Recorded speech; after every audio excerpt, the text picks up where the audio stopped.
1 kilo ময়দার মধ্যে দিয়েছি 100 গ্রাম সুজি, 100 গ্রাম বেসন, সামান্য কালো জিরে, জোয়ান, হিং, নুন এবং সাদা তেল আর আদা কাঁচা লঙ্কা বাটা। এটা ছেলে খাবে বলে আমি কাঁচা লঙ্কাটা অ্যাড করে নিই। এরপর ময়দাটা মেখা হয়ে গেল। এরপর আমি ভাজা মশলা বানাতে এলাম আর এর মধ্যে দিয়েছি গোটা ধনে, গোটা জিরে, শুকনো লঙ্কা, তেজপাতা, গরম মশলা, গোলমরিচ, গোটা গোলমরিচ। তো এটা একটু ভাজা ভাজা করে নেব, তারপর গুঁড়ো করে নেব। হ্যালো, গুড মর্নিং, সবাই কেমন আছো? আশা করি সবাই ভালো আছো। আজকে প্রপার তো ব্লগ ভিডিও দিচ্ছি না, একটা রান্নার ভিডিও দিচ্ছি। তো যে মশলাগুলো তোমাদের দেখালাম সেটা আমার শুকনো খোলায় ভাজা হয়ে গেছে। এবার আমি এই বেলনা চাকিতে এটা গুঁড়ো করে নেব।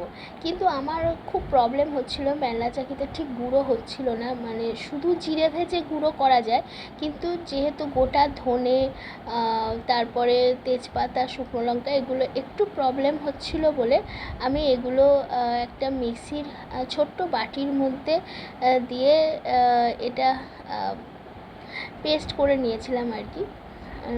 তো সকাল সকালই আমি রান্নাঘরে চলে এসেছি, কাল রাত থেকেই প্রস্তুতি নিচ্ছি যে এই জিনিসটা বানাবো।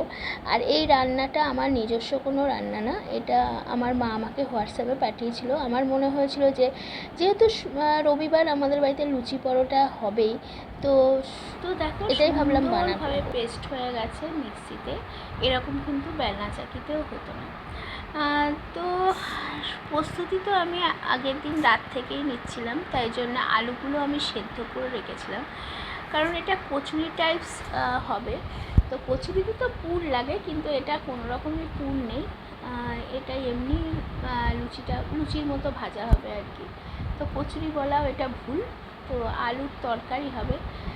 যেহেতু পিসি এসে যাবে আর পিসি আমি দুজনা মিলে রান্নাঘরে একটা মানে অসুবিধাই হবে, তার জন্য পিসি আসার আগে আমি রান্নাটা সেরে নিতে চাইছিলাম। কিন্তু কাল রাতে আমার একদম ঘুম হয়নি, তো ভালোও লাগছিল না। বাট যখন মনে করেছি যে আমি আজকে এটা বানাবো, তো শুরু করেই দিলাম আর কি। তো আলুগুলো আমি সেদ্ধ করে ছাড়িয়ে সেটাকে কড়াইতে তেল দিয়ে আমি দিয়ে দিলাম 5 ফোড়ন, হিং,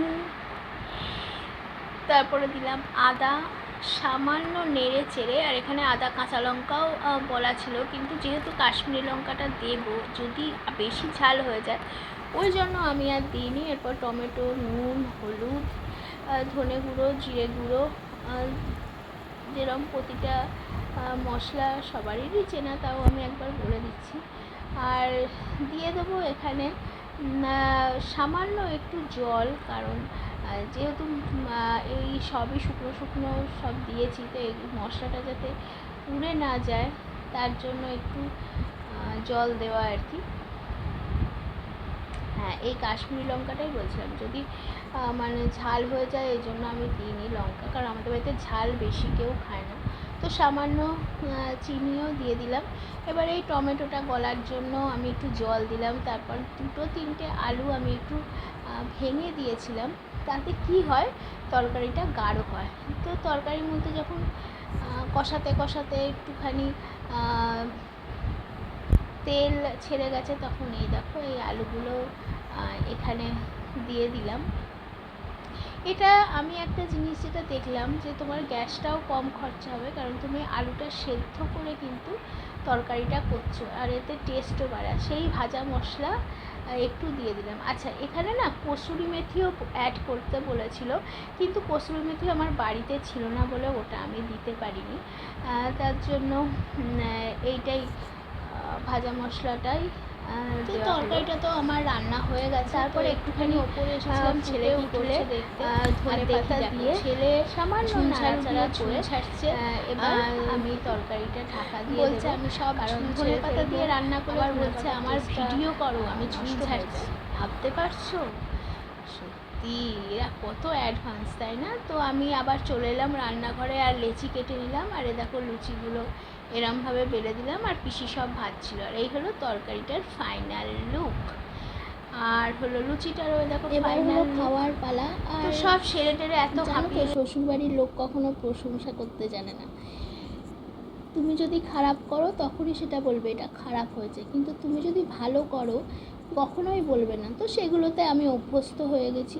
আমার নিজে খেতে ইচ্ছা করেছে, আমার বানাতে ইচ্ছা করেছে, তাই আমি বানিয়েছি, আমি করেছি তাই। আর একা একা তো এরমভাবে বানানো যায় না, তাই ওদেরকেও দিয়েছি। তো এই ভেবেই নিজেকে সান্ত্বনা দিয়ে খেতে শুরু করলাম আর কি। তো খাবারের রিভিউ যদি জানতে চাও, খুবই ভালো হয়েছে, তোমরা বাড়িতে ট্রাই করতে পারো। আর লাঞ্চে হয়েছিল চিকেন আর ভাত। ভেবেছিলাম ফ্রাইড রাইস